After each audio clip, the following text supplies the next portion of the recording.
마가복음 14장 3에서 9절 말씀입니다. 14장. 이틀이 지나면 유월절과 무교절이라. 대제사장들과 서기관들이 예수를 흉계로 잡아 죽일 방도를 구하며 이르되 밀란이 날까 하노니 명절에는 하지 말자 하더라. 예수께서 베다니 나병 환자 시몬의 집에서 식사하실 때에 한 여자가 매우 값진 향유 곧 순전한 나드 한 옥합을 가지고 와서 그 옥합을 깨뜨려 예수의 머리에 부으니 어떤 사람들이 화를 내어 서로 말하되 어찌하여 이 향유를 허비하는가? 이 향유를 300데나리온 이상에 팔아 가난한 자들에게 줄 수 있었겠도다. 하며 그 여자를 책망하는지라. 예수께서 이르시되 가만두라. 너희가 어찌하여 그를 괴롭게 하느냐?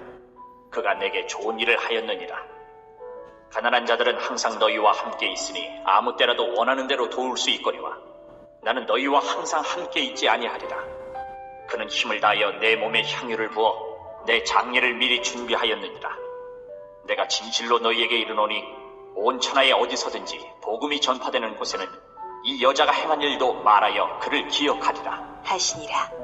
12 중에 하나인 가룟 유다가 예수를 넘겨주려고 대제사장들에게 가매 그들이 듣고 기뻐하여 돈을 주기로 약속하니 유다가 예수를 어떻게 넘겨줄까 하고 그 기회를 찾더라. 사랑하는 형제 여러분, 10월 16일 토요일 새벽 묵상에 오신 것을 환영합니다.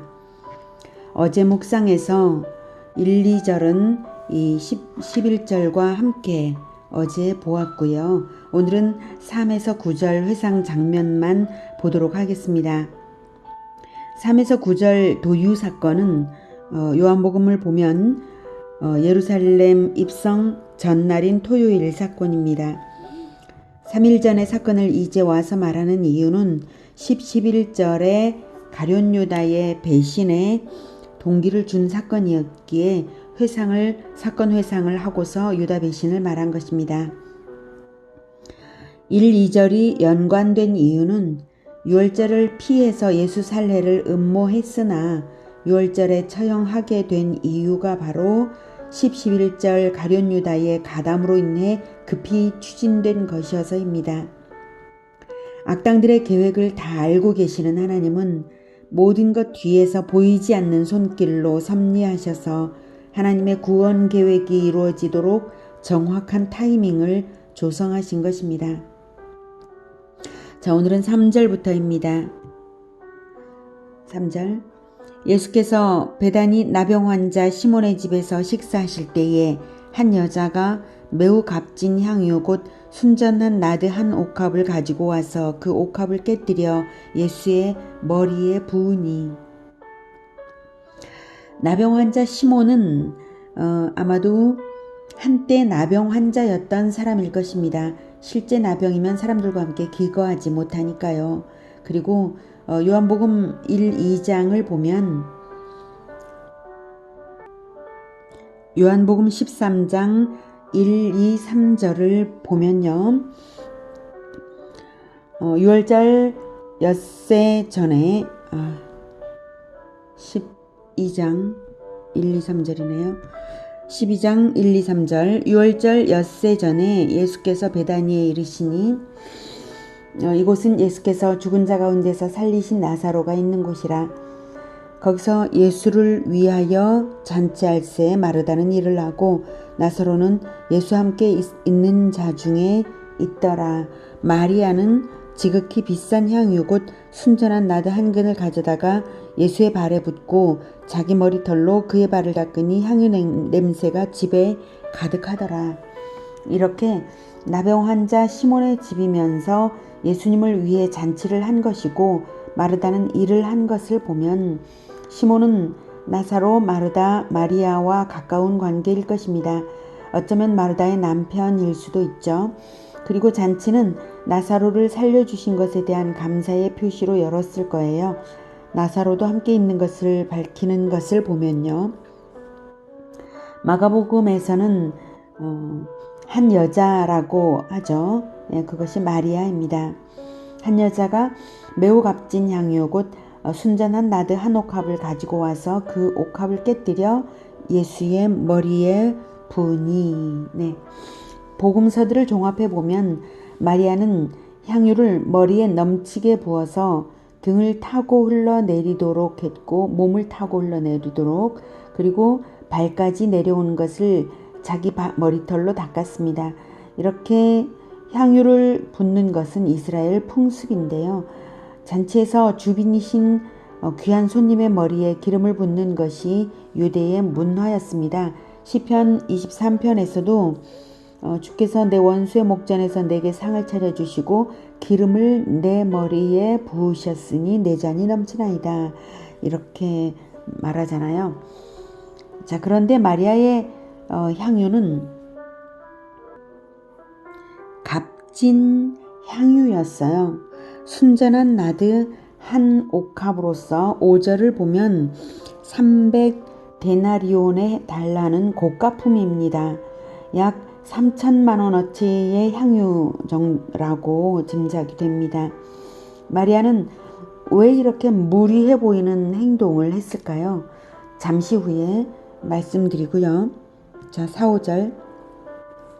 어떤 사람들이 화를 내어 서로 말하되 어찌하여 이 향유를 허비하는가? 이 향유를 300데나리온 이상에 팔아 가난한 자들에게 줄 수 있었겠도다 하며 그 여자를 책망하는지라.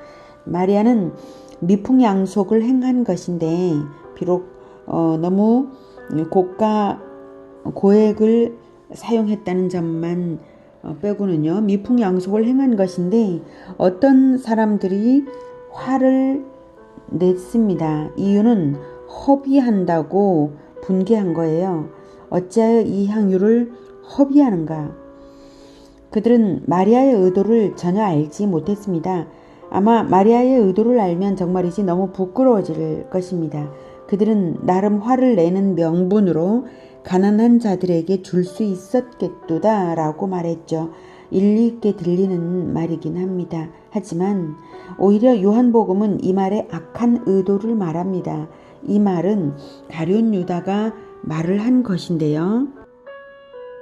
요한복음 12장 4절부터 보면 가룟 유다가 말하되 이 향유를 어찌하여 300데나리온에 팔아 가난한 자들에게 주지 아니하였느냐 하니 이렇게 말하면 가난한 자들을 생각함이 아니요 그는 도둑이라 돈꾀를 맞고 거기 넣는 것을 훔쳐가미러라. 이렇게 탐욕을 숨기고 말하는 가룟 유다의 말에 다른 제자들도 동요되어서 마리아를 괴롭게 한 것이죠. 예수님은 모든 사람의 마음을 아십니다. 그래서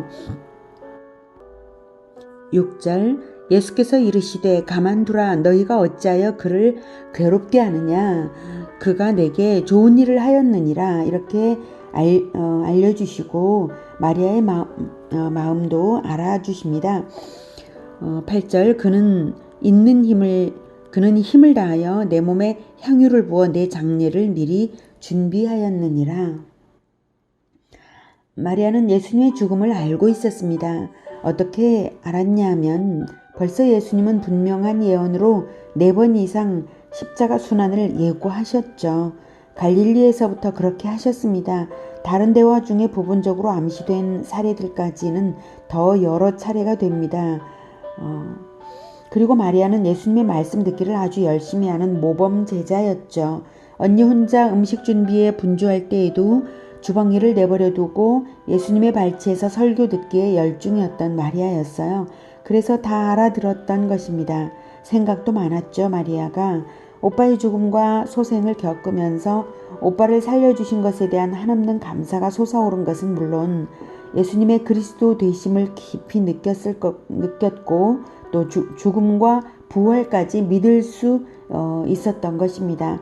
하지만 죽음과 부활까지 다 믿을 수 있었다 할지라도 예수님의 죽으심을 마리아가 가로막고 싶었을 것은 인지상정입니다. 하지만 마리아는 깊은 생각을 한 것이죠. 마리아는 예수님의 죽음의 대속적 의미를 정확히 안 것입니다. 그리고 그 길을 반드시 가야 하는 것도 알았고요. 생각할수록 슬픔과 괴로움과 감사가 한꺼번에 솟아나는 이 일에 대해서 마리아는 가장 아름다운 지혜를 발휘한 것입니다. 예수님은 그리스도의 사역을 다 하셔야 하기 때문에 이제 돌아가실 거야. 그렇다면 내가 무엇을 하면 좋을까? 그래, 반드시 받아야만 하는 그 죽으심을 위하여 영광을 올려드리자. 예수님의 죽음은 너무나 고귀한 죽으심이어서 그 죽으심을 높여서 기념해드리자. 이렇게 한 것입니다. 마리아의 이 마음을 아셨기에 예수님이 그런 힘을 다하여 내 몸에 향유를 부어 내 장례를 미리 준비하였느니라. 이렇게 말씀하신 것입니다. 9절 내가 진실로 너희에게 이르노니 온 천하에 어디서든지 복음이 전파되는 곳에는 이 여자가 행한 일도 말하여 그를 기억하리라 하시니라. 예수님은 마리아의 기념 행위를 아주 기쁘게 받으셨습니다. 그리고는 마리아가 기념해 드렸던 것처럼 예수님도 마리아를 기념해 주겠다고 하십니다. 내가 진실로 너희에게 이르노니 온 천하에 어디서든지 복음이 전파되는 곳에는 이 여자가 행한 일도 말하여 그를 기억하리라 하시니라. 복음, 예수 그리스도의 죽음으로 믿는 자가 구원받는 이 복음이 전파되는 곳에서는 가장 모범제자였던 마리아, 복음을 위한 죽으심을 향기롭게 기념해드렸던 마리아의 미담도 함께 전파되리라고 하셨습니다. 정말이지 복음의 소식은 순전한 나드 향이 퍼져나가듯이 온 세상에 전파되었습니다. 그리고 마리아의 미담도 이렇게 성경에 기록되고 또 사람들에게 회자되어서 나드 향기처럼 같이 퍼져나가고 있는 것입니다. 300데나리온, 요즘 액수로 3천만 원쯤이라고 칩시다. 그것이 너무 지나친 허비라고 제자들은 분개했는데요. 그렇다면 말똥냄새 지독한 마굿간 같은 우리에게 자기를 내주셔서 아기로 와주셔서 인생을 허비하고 마침내 생명까지 죄인을 위해 허비하신 예수님의 허비는 어떻습니까? 하나밖에 없는 아들을 보내신 하나님 아버지의 허비는 어떻습니까? 이 허비를 우리가 어떻게 해야 합니까? 우리는 이 은혜로운 허비를 목격하고 아무 말도 할 수가 없습니다. 마리아의 300데나리온은 오히려 작죠. 우리는 우리의 인생으로 제물을 삼아서 예수님의 죽음을 기념해 드려야 하지 않겠습니까? 마리아의 나드 향보다 더 아름다운 복음의 향기가 우리를 통해 세상에 전파되게 해야 하지 않겠습니까? 7절 가난한 자들은 항상 너희와 함께 있으니 아무 때라도 원하는 대로 도울 수 있거니와 나는 너희와 항상 함께 있지 아니하리라. 가난한 자들을 돕는 일은 언제든지 기회가 많습니다. 그러나 예수님을 위한 기회는 오히려 적다는 것을 생각해야 할 것입니다. 아니, 이제는 예수님의 머리에 직접 도유할 수 없는 이 시대에는 가난한 자들을 열심히 도움으로써 복음이 함께 전파되도록 하는 것이 예수님께 도유해 드리는 것과 같은 일이 될 것입니다. 이웃을 돕는 그 이유가 바로 예수님의 구원에 감사해서 행하는 도유여야 합니다.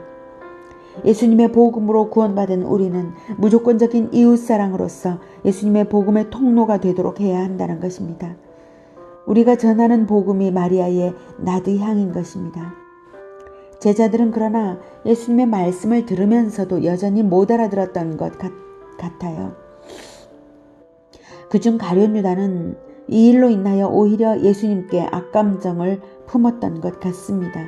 그래서 앙심을 품고 있다가 흉악한 일을 저질렀습니다. 10절 11절 12 중에 하나인 가룟 유다가 예수를 넘겨주려고 대제사장들에게 가매 그들이 듣고 기뻐하여 돈을 주기로 약속하니 유다가 예수를 어떻게 넘겨줄까 하고 그 기회를 찾더라. 이렇게 해서 1, 2절에 대적들이 계략을 꾸미기를 밀란이 날까 하노니 명절에는 하지 말자 하고 유월절을 피하려 했지만 가룟 유다의 배신으로 말미암아 사건이 급진전된 것입니다. 그래서 예수님은 구속사를 이루어 가시는 하나님의 계획대로 진정한 유월절 어린 양으로서 죽으심을 당하게 된 것입니다. 과거 수천 년 동안 이스라엘은 유월절을 기념하면서 오실 그리스도를 기다려 왔으면서도 마리아 외에는 아무도 진정으로 그리스도의 죽음을 기념하여 드리지 못했습니다. 이제 우리가 예수님의 죽으심을 기념하여 드려야 하겠습니다. 복음을 전하는 것이 바로 그것입니다. 예수님이 인자로 살았던 이유가 복음이었던 것처럼 이제는 우리가 살아가는 이유가 바로 복음이 되어야 하겠습니다. 복음을 위하여 우리가 행하는 모든 것이 마리아의 도유와 같은 선한 이웃사랑이 되기를 축복합니다. 기도하겠습니다. 하나님, 우리의 죄를 갚아주시려고 영원한 유월절 어린 양처럼 영원한 유월절 어린 양으로 예수님을 보내주셔서 감사합니다.